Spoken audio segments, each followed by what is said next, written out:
In this lesson, we'll learn what grouping is and how to set up groups on our report.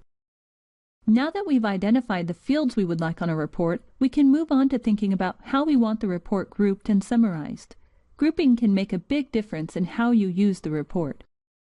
Take a look at this Skillset report grouped in two different ways. On the left, the report is grouped by application first, then Skillset.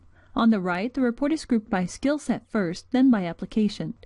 Your grouping will depend on whether the focus of your report should be the Skillset or the application. When calls come into your system, they're handled by an application which then queues the calls to one or more skill sets.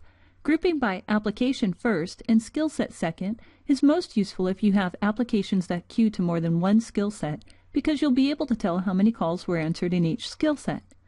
An example of this scenario is when your application queues to a main skill set first, then overflows to a backup skill set after the call has waited a while.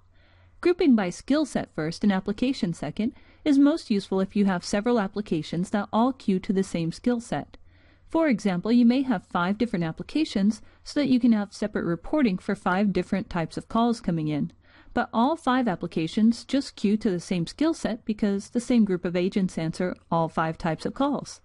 For the report we're building, we'll group by skill set first, then by application. If your system is configured such that each application only queues to one skill set, then you wouldn't necessarily need to group by both skill set and application. However, this will still be a good chance for you to learn about the dynamics of grouping. To establish our groups, we'll choose the skill set field first and add it to the right side, then the application field. Just make sure that the skill set field appears at the top of your list. If it doesn't, you can use the arrows to the right to move it up. Click Next, and that will take us to the Summaries page, which is covered in the next lesson.